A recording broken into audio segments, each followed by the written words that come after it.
Medallions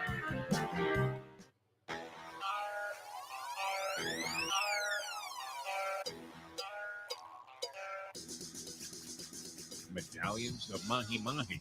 That always struck me as, whenever you see the word medallions of on one of these South Beach restaurant menus, that's it. Don't order that. Get a hot dog. Get yourself out of there because you're going to be. It's worse than the old syndrome that used to be the cliche about Chinese restaurants, where you stuff yourself and then a half hour later you're hungry again. Medallions of mahi mahi. I was place last time I think I actually ate. This is centuries ago already on the South Beach restaurant was a place called a fish called Avalon. And I had the medallions of mahi mahi, and you literally needed an electron microscope to see the food that was the main course. The parsley was bigger than the medallions of mahi mahi.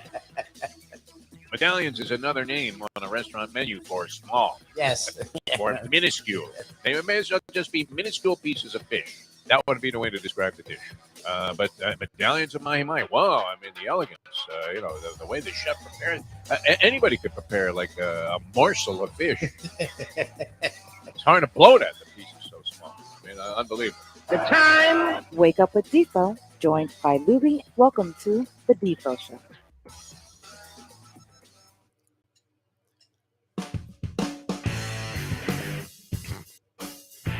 Total chaos, my friend. Total chaos. That's what we're looking at here. As we begin a Christmas week here on the Defo Show. As you can tell, I'm struggling. You're struggling. What'd you do? You spilled coffee into all of the equipment there, Lubie? What happened? It's been over a year, and my coffee's always right there. And I'm always like, I wonder if I'm going to spill it. Nah. And I was just getting on right about kickoff time, and a big cup of coffee spilled everywhere. It was so fun. Seemed to knock the opening of the program out of sync. Now, you can tell I'm struggling here. Yes, we can tell. This is the best I've been for like the last 3 days. I couldn't utter a sound until early this morning. And it doesn't seem like it's going well right now. This is not happening very smoothly. So you may have to do most of the talking. Plus, my microphone needs Viagra here. This mic stand, as it keeps just sinking. That's a terrible feeling, isn't it? When she's ready and you're not. that's the How many times have you said this in your life? This never happened to me before. I don't know, man. Normally, I'm like, oh, a boomerang, my friend. All right, how you feeling, Mike Lubie? Lubitz, you doing all right? Yeah, I feel fine. You look good. I mean, for a guy that got into a totally fucked up show here, you look good, and that's a good thing. Good to be with you guys. It's Christmas week, so we don't care. We're full of good cheer anyway. And wow, tremendous weekend. Since I was not feeling well, now my foot is still totally fucked up, and I will be seeing my friend Dr. Jerry later on today. Good. Who recommended amputation from the picture that I sent him. What's amazing about Facebook and social media is everybody has a diagnosis and everybody has a prognosis and everybody has a method of, some healing possibilities. And I got a lot of suggestions, and I'm not sure that any of them really are any good. Because it's the same as it was like a week ago. I have an ice bag on my foot right now as we speak, and as you can tell, the head was clogged up also. And I don't know, is that COVID? I had lingering nothing symptoms for a week, and then last Thursday, after we did the show Thursday, came back, felt fine.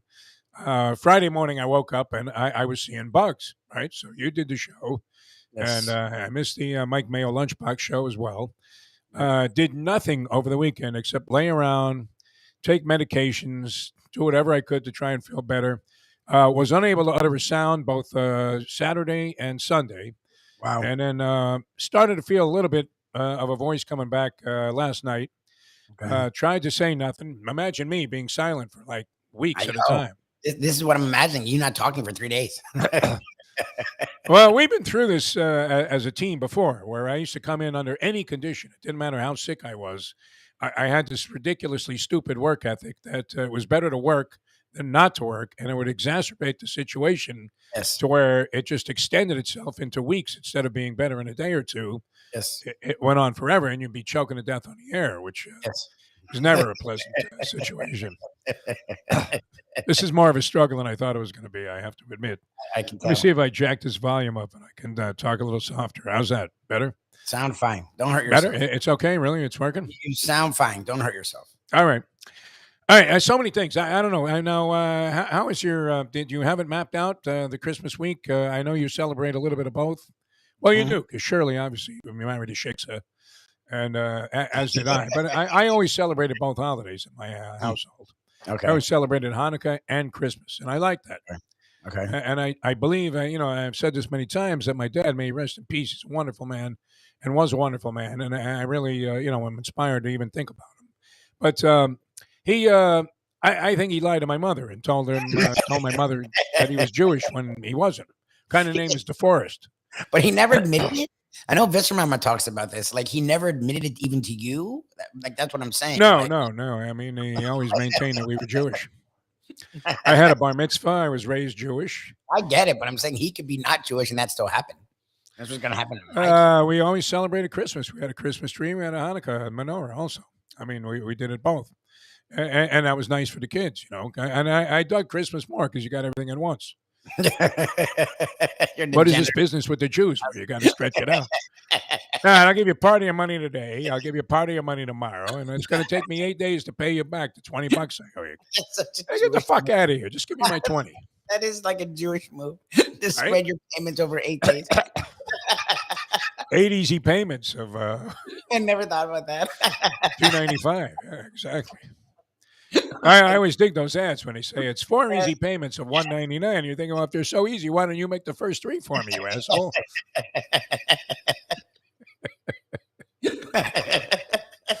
Anyway, a lot of football to discuss here on the show. Yes. How you feeling? You look good, Lubie, even though, you look good. You look good as well. You sound like me. I don't feel great, I have to admit. I can tell. And I hate struggling with the voice while doing these kind of shows. It's just... It's everything. And it's worse than I thought it was going to be. It really is. I thought it was going to be a lot smoother today so far. So anyway, let's start it out. Finn's Bills. That was a classic. No? I know everybody wants to go crazy about this World Cup thing. And I did watch it. I watched most of the game. The game was great. It was exciting. As World Cup games go, and if you were going to watch a soccer game, I thought that was a pretty good one.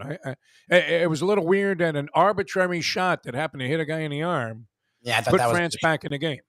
Now, what is that? And they put Mbappe right there in front of the goalie. Now he has a pretty powerful penalty kick. Yes. I don't understand how Messi's penalty kicks are not stopped every time.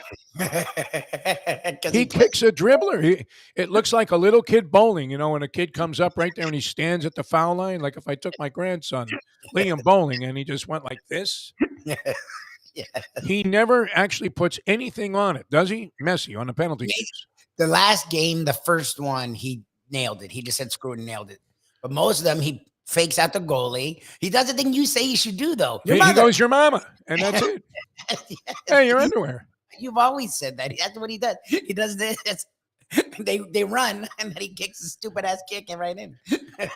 It also occurred to me that every penalty kick should be just kicked right down the middle, aiming at the goalie, where he's standing to begin with. Because they do this little thing, like the John Belushi coming on the set there on Saturday Night Live, where they do one of these things. Like Plutarski, right? Like that's going to shake up the guy who's standing there with every possible conceivable advantage because the goal is 100 feet wide. And the goalie's going to have to guess one thing or another. Like, is he going this way and that way? So now they almost routinely dive one direction or the other before the kick is even made. So all you have to do is look like you're going to kick the ball, and then the guy's going to dive, and that's what Messi does. But it seems to me they always dive one way or the other. Yes. So why not just kick it where the guy was? And almost all of the penalty kicks that scored were right down the middle, were they not? Or in the left corner, lower left corner. One guy did it right down the middle. I'm like, Defo would be happy. Right down the middle, just not even hard, just a little dribbler. And then it goes, and the crowd goes nuts, and they're crying, they're sobbing. I mean, it's like... If the Dolphins won the Super Bowl, would you be crying? I mean, sobbing and holding people as if the world had come to an end and you'd just been saved? the last person standing. I I'm don't not know. going to cry. I don't know what emotion I feel because I've wanted this my entire life. So my dad and I may hold each other, but I won't have tears. I watched that. Whether win or lose, you'll see tears. And I'm like, why are They're crying in halftime. What the fuck? I mean, probably because they have to sit there and watch another dreadful half. But if you were going to have a game that was going to decide the whole thing and the whole world was watching, at least this one had some entertaining components to it. Yes. I will say that. I'll give you that. Sarni, I'll give you that. Mayo became a soccer fan all of a sudden. I mean, out of nowhere. The guy hated the game like poison. Guy goes to the track all day. People that go to the track don't bet soccer. No, they do. They're actually into it. I will say that. Yeah, massive request for the soccer games on TV because they're betting on them. Yes, I was going to say. Because so those that had the over in the game yesterday, no doubt were pleased by the time they got to halftime. 2-0 seemed insurmountable, kind of like the Minnesota game, Minnesota versus Indy. Did you watch that? Yes. That was on Saturday. Wow. 33 down. 33-0. 33-0. You think Jeff Saturday keeps that job? I love it. People are like, he should be the first interim coach fired. An interim coach, it could be the axe, man. Minnesota couldn't have played like more garbage in the first half of that game. Garbage. I mean, everything that you thought about Minnesota was coming to fruition there, manifesting itself right in front of your eyes, right? 100%. Kirk Cousins sucks. Yes. Minnesota highly overrated. They ate their way to a 10-win season already. Now 11, I guess.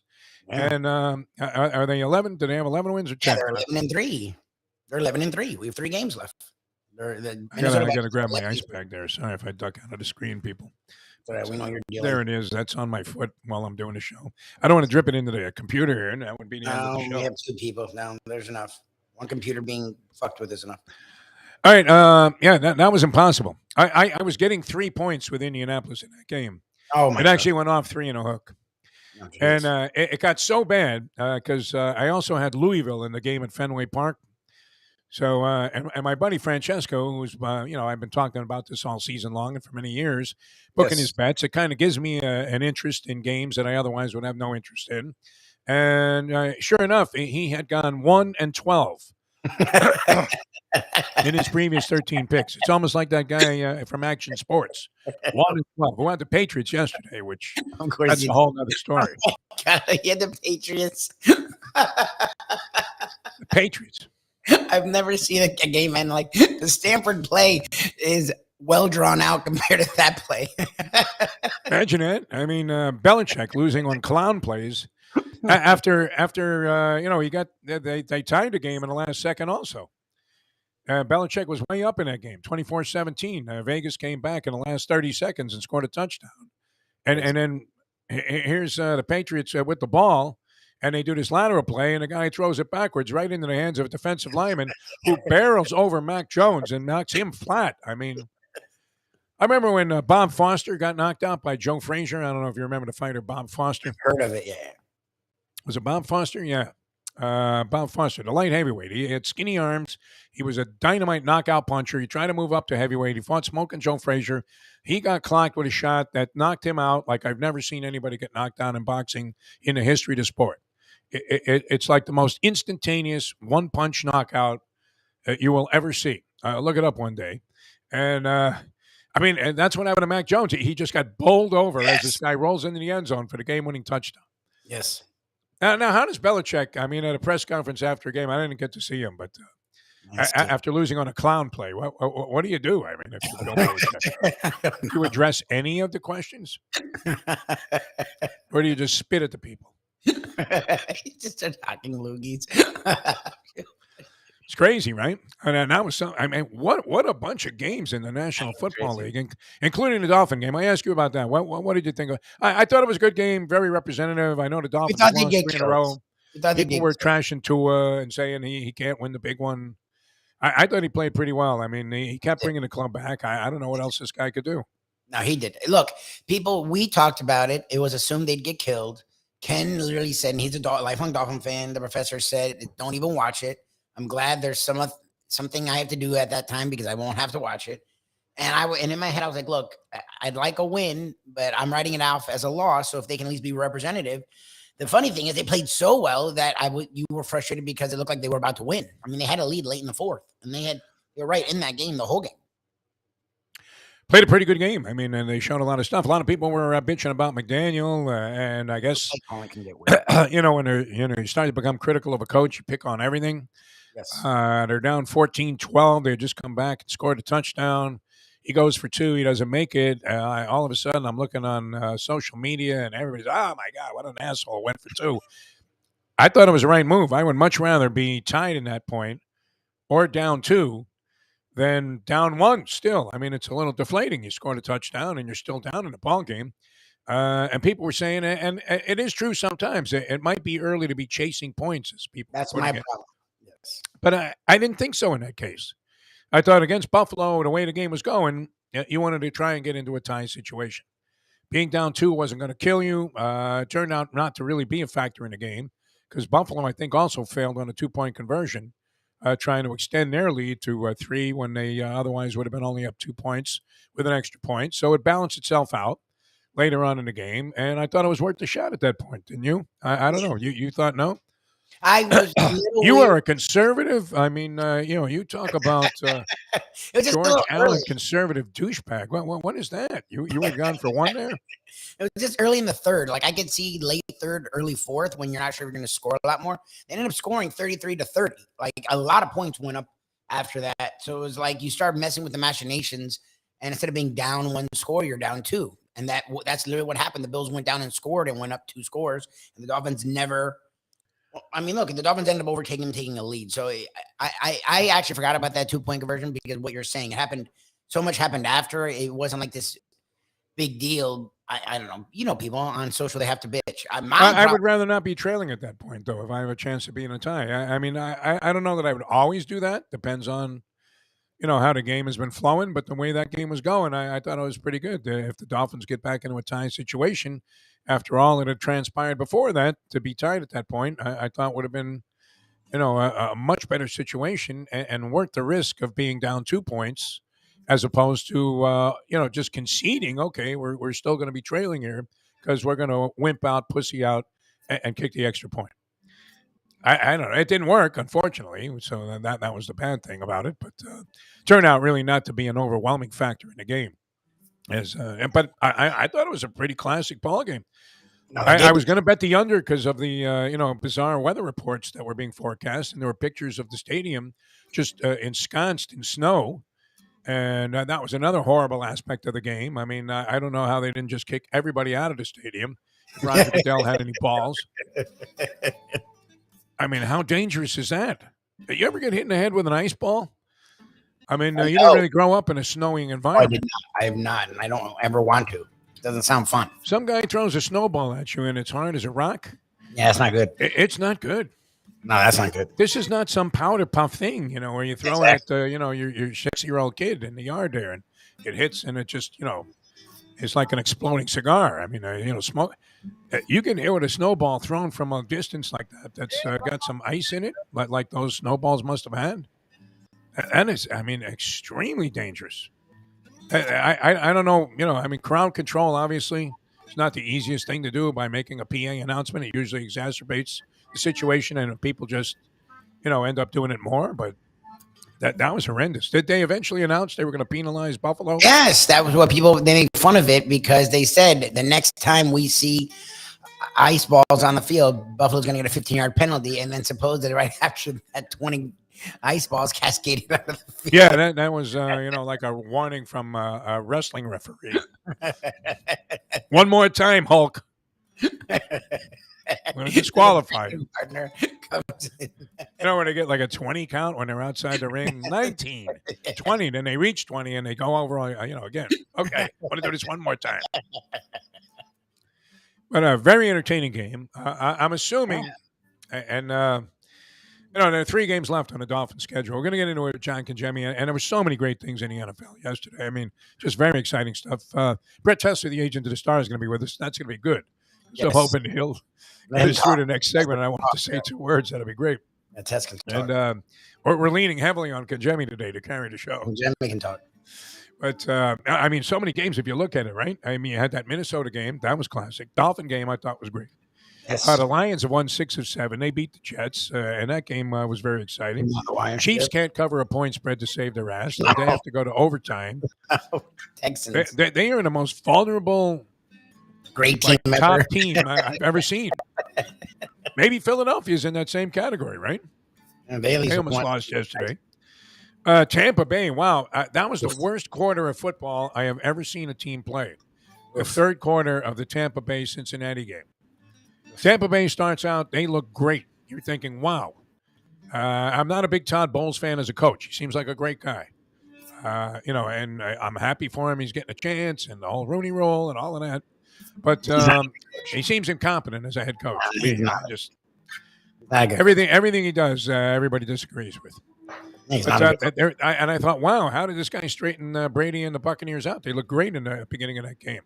Yeah, Cincinnati's going 3 and out on every possession, and the Bucs are just driving the ball right down the field with intense precision. Yep. And Brady looks great, and you're thinking he's over Giselle. I mean, maybe he's got a new girlfriend, whatever.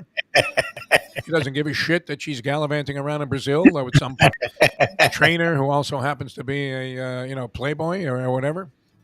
I mean, it's like she's dating Banderas or something. He was looking good. Banderas. Nothing could make you more jealous, right? But I thought he was over it, and then they're bragging about how great Tampa Bay looks. Now they've gotten it together, and the announcers are saying, "Wow, this is something, Brady." And then that was the worst. Did you see this third quarter? The beginning of the third quarter of the Cincinnati Tampa Bay game. No, I did. I was doing stuff with the Brady house. throws a pick. He fumbles. They fumble again. I saw the interception. That was ridiculous. That I saw the interception. I didn't see a fumble.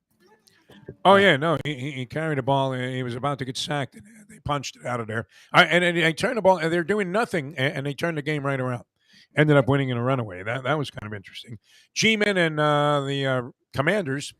I almost said the Redskins. I mean, how we always bark about officiating. You can make complaints about it in any sport, especially soccer. Wow, how do they officiate that game?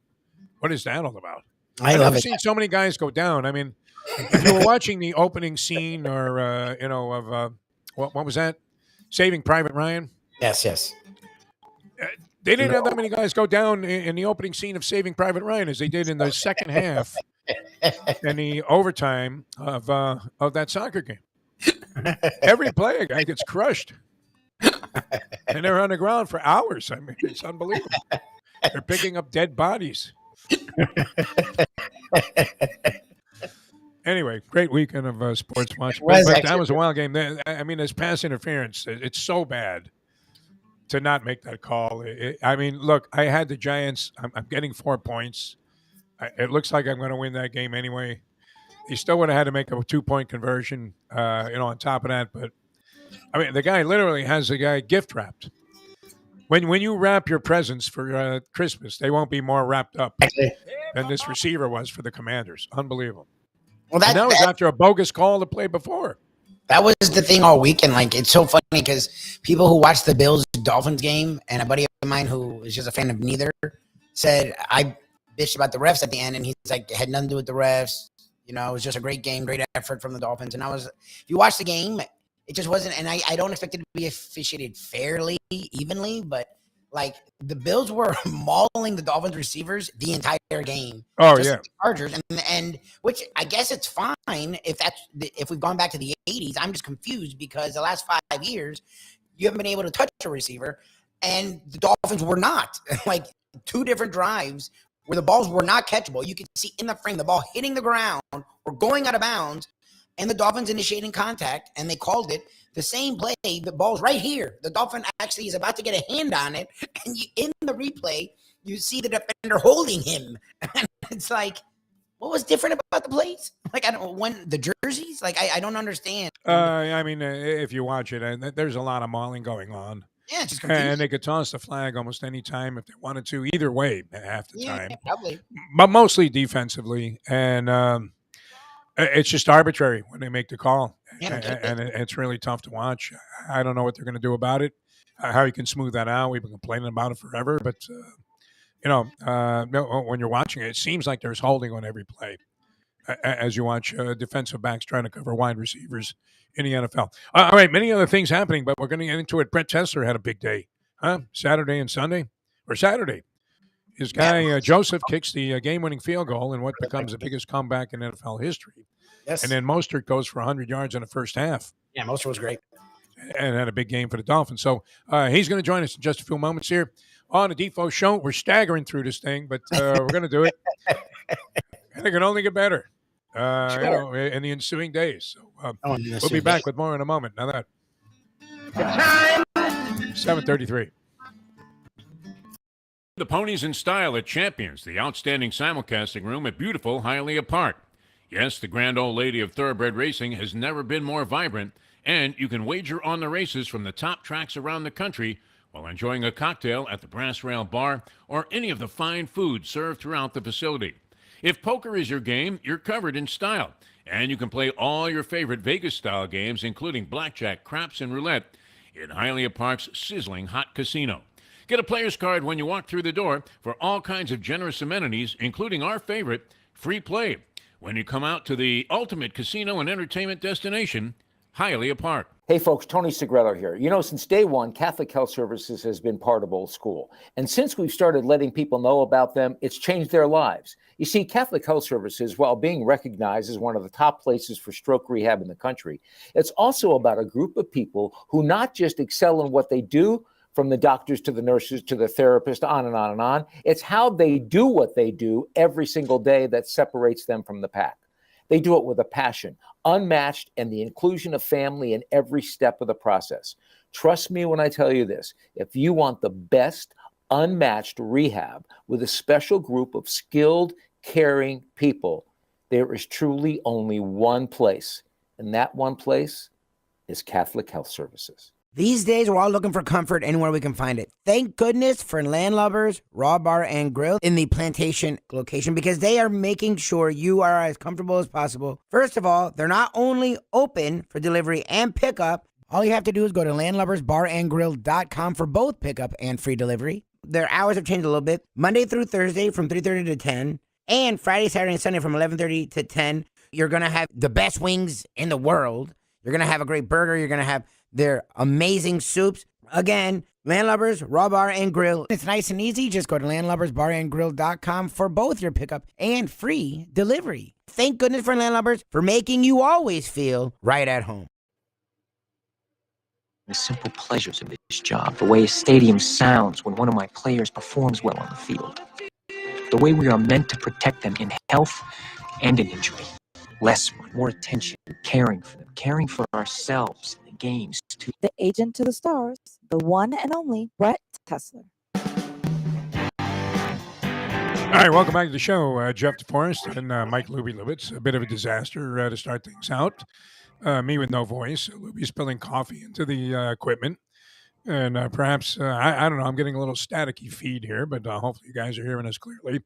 While I was having kind of a down day on Saturday by my standards, I couldn't go to the track. Foot's still killing me. I got to go to the doctor today and see what's wrong with that. No voice whatsoever. I was, seeing bugs from having a bit of a head cold. I couldn't help but think that my man Brett Tessler, the agent of the stars, who joins us now, was maybe having one of the great days of all time. Right? Brett, how are you, by the way? Brett, good to have you on the program. Man, I'm doing better than you, Deke. You sound like you swallowed a Buick. I've been drinking lighter fluid, it sounds like, early this morning. This is good, actually. This is a big improvement over where I was at yesterday. So 33-0, Minnesota, Indianapolis. I'm getting 3 points with the Colts. I don't mind telling you that. I'm figuring we're not even going to see your guy on the field because it would be kind of goofy for Minnesota to go for field goals. I don't know if you have any other guys that were involved in the game, but were even you, the agent of the stars, inclined with an interest in a ball game? And I know you like to watch, and you told us you'll watch plays that your guys are involved in 100 times and take them apart even more than like Bruce Arians might if he was back in coaching. But were you inclined to turn that game off thinking, hey, that's it, it's over? As funny as it sounds, yes. what I do is, in many cases, if I'm checking out different things, or if I'm handling other business, or if there's other games on, or if I'm watching multiple games at one time, I'll end up recording a game, and maybe I'll be a little behind it, so I can cut the commercials like that. And then if it's a game that's just non-compelling, I'll just hit the forward button and just watch till it gets to fourth down, or they get into, in the example of representing Greg Joseph, the kicker on the Vikings, I'll just forward until it gets to field goal, extra point, or kickoff situation. But for whatever reason, I just kind of kept with the game just to kind of see how the team was going to respond to it. I mean, you'd never expect that they would come back from that, because no team has ever in over 100 years of the sport. So, so I continue to follow it, and you could just see the momentum swing. And as soon as, the Colts take their foot off the gas there, and as soon as Minnesota starts just picking up chunk play after chunk play, it's just really, excuse me, it's just really hard to recover from that. It's no different than being up 5-love in a tennis match, and, for whatever reason, you take your foot off the gas and your opponent starts to get confidence and momentum and things turn. You can lose that 7-5. It's happened a lot. So it's kind of what we saw on Saturday. And seeing my guy kick the game-winning field goal in a historic game, obviously, and get carried off the field, it doesn't get much better than that. All right, you get a little 5-yard boost there because of a very stupid penalty incurred by Indianapolis. So that didn't hurt anything. What were you thinking? I'm thinking, and I knew they trotted out your guy, and I'm thinking Tessler's got to be on the edge of his seat here. I felt pretty confident Joseph was going to make that. He's obviously an outstanding kicker, and while he's had a couple of mishaps like all kickers have, he's been mostly just dynamically consistent. 40 yards, not really that big of a pop anymore in the National Football League. Guys are making anything inside of 50 almost as a matter of routine.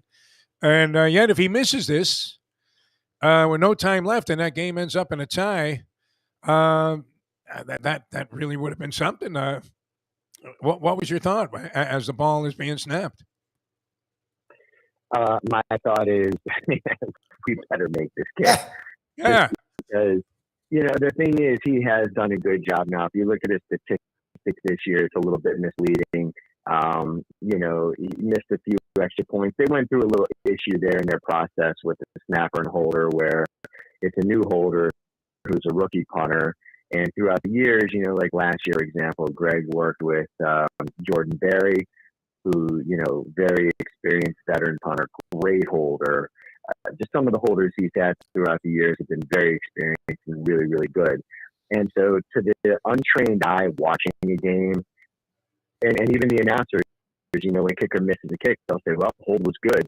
Meaning, if the holder caught the snap, put the ball down, and the laces weren't facing directly at the kicker, to them, that means it's a good hold and it's on the kicker. But what a lot of people don't understand is when a hold gets placed down, it has to get put on the exact spot that the holder has their finger prior to the snap. That's the spot the kicker is looking at. It's almost like if you set up to hit a golf ball on the tee box. If you're in your position and you've marked off the exact distance and exactly where you want to be, and somebody were to pull the ball up and re-tee it an inch and a half back, you're screwed. And so these are things that, as they've worked through issues this season, Greg and his holder and their snapper put in a lot of work, and some of the issues they may have had earlier in the year got resolved. And aside from that, I think he missed like 456 yarders, within 2 games or 2 or 3 games. And so that doesn't really do wonders for the average. There's some blocks, there was some protection issues. So, statistics don't really tell the story. The guy's a very, very good kicker, and, was one of the top kickers in the league last year. And now that they've got everything on point, he's pretty much doing everything that you expect him to do, including making a kick like that. One thing about Greg, super cool customer, not the kind of guy that lets anything affect him. He's emotionless. He's the kind of guy that if he hits a game-winning kick in a Super Bowl, you're not going to see him out there doing backflips. And on the other hand, if something happens where a kick gets missed or blocked or you name it, he's not going to let it affect the next one. So consummate professional, and for him to step in that situation with history on the line, to secure the NFC North in that game, everything else, I just think it shows a lot about his makeup, and obviously incredibly proud of him. And the nation's watching an afternoon game on a Saturday, kicking off a triple header in the NFL. He could have been in Scott Norwood territory if he misses that kick. So, yeah, and there was a lot riding on that. And obviously, Minnesota clinches in their division and a playoff spot. And they've had a great season and coming from behind. So, we'll have to count on him again. All right, Dolphins and the Bills. I didn't give the Dolphins that much of a chance. The weather reports were all saying I was picturing like massive amounts of snow on the ground, but that wasn't the case. I was going to send in a bet on the under, thinking the conditions would be abhorrent for scoring points. So fortunately, I didn't do that. The game ended up, as a wild scoring affair. Your guy really busted out. I mean, it's not like we didn't know that Raheem Mostert had talent, but wow, what a first half for this kid. So, there's been enough games this season where they didn't run the ball because they couldn't run the ball, just because, this line is a work in progress. There's been a lot of injuries, even when healthy. I don't think anybody would mistake them for the 95 Cowboys or anything like that. So it's a situation where there's been times where, they've needed to throw the ball 50 times a game. And to Mike McDaniel's credit, he has devised the absolute perfect passing scheme where the ball's coming out quick. Tua, to his credit, had been delivering incredibly accurate, well-timed balls. And, when you've got receivers like Waddle and Hill, two of the very best in the league, and two of the fastest in the league, you hit those guys in stride and they can do the rest. And so, earlier in the year, there was games where, Raheem pretty much did nothing because he didn't really have the chance to, or any of the other running backs there. And then there's a game like the other night where, just for whatever reason, things were clicking. They got the Bills on their heels. I mean, the run game was just cutting through that defense like a hot knife through warm butter. What was it? I think Raheem had over 100 yards in the first quarter. And for whatever reason, they decided to kind of go away from it. And, they ended up losing the game. So I saw what everyone else saw. It was kind of a frustrating loss. It's a loss that I personally think could have been avoided. Interesting. We can hear the undertones of these comments.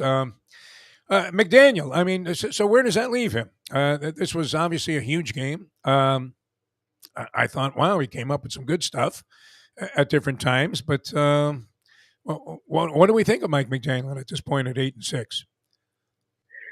What we think of Mike McDaniel is he is absolutely one of the smartest young minds in the game. And like any young person at anything, I'm sure you weren't as good on the radio your first year as you are here 40 years later.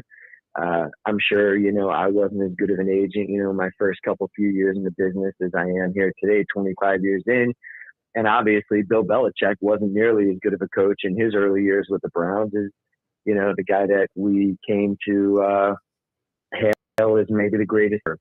And so these are things that coaches learn from. And, I'm certainly not blaming McDaniel for the loss. There was a plethora of things in that game that went wrong, defensively, you name it. But it did seem to me like early in a game, in that type of weather where, when the offensive line is punishing the defensive line and a running back is, running hard and physically and, knocking defensive backs and linebackers around. It's sort of like, one of those things where just keep beating them, just keep going with what's working. It's sort of like in baseball, if, the Rob Men approach. I mean, if there is a pitcher that's just blowing guys away with a fastball, no need to get cute and try to mix curveball in. It's like until the other team shows that, they're kind of getting their time down or catching up to you. If something's working that well, I guess my philosophy would be to stick with it. But, there was some other plays there where, a few throws were a little bit off. And, again, defensively, there was some breakdown. So if those things happen, maybe they win the game either way. We'll never know. But, my personal opinion, I would say that if something seems to be working that well, no need to change things up just for the sake of changing things up.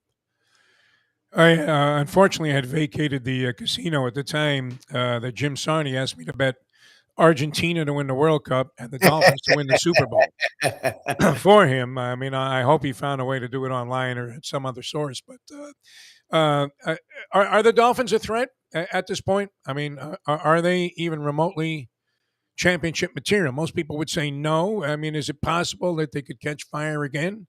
They certainly have an explosive offense. I don't know if you ever raced a foot race against Mostert, but when you look at Mostert and Tyreek Hill and Jalen Waddle, my God, they come at you with just intense speed, which we see, as Mick in the Rocky movie would say, you need speed. And the Dolphins have that in dynamic force. Are they a threat to win a championship this year, Brett Tessler, in your mind?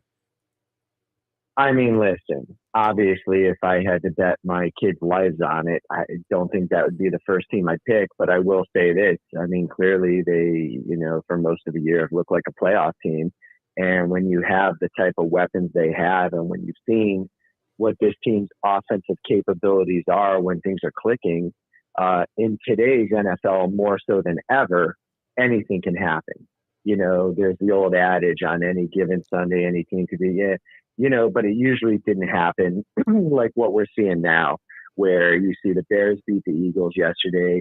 You see the Texans clearly the worst team in the NFL, almost beat the Chiefs, who are, they had the Chiefs right on the ropes, and the Chiefs are, probably the first, second, or third best team in the league. So, and the week before that, you saw the Texans also take the Cowboys to the limit. So things can happen.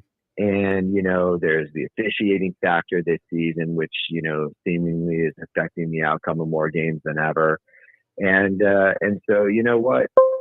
If you have the weapons they have, it gives you a puncher's chance, with a fumble here, a turnover there, something screwy happening, anything, could conceivably be possible.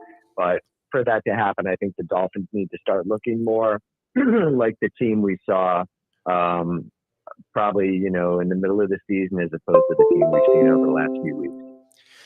Louie's not practicing the piano, by the way, Brett. Brett Tessler with us here on the show. But he spilled a cup of coffee into the computer before the show. So between me and the voice and all of that, it's getting really funky. All right. Congratulations, Brett. Outstanding stuff. Joseph, I hope you called the Vikings front office and said, you see that? That one's going to go down in history. And Mostert definitely needs more carries, and they should have stuck with the running game. I think you were right about that. Although they did have some success passing the football, and and had some dynamic plays. But thanks so much for being with us, and we'll talk to you again next week, my friend. All right, guys, take care. Have a great one. Thanks, Tess. Little computer meltdown there, Lubie. Yes, this thing where most of the coffee got was the thing that has the rejoins in it and the camera, and it seems like it's having fun. So, all right, see what you can do.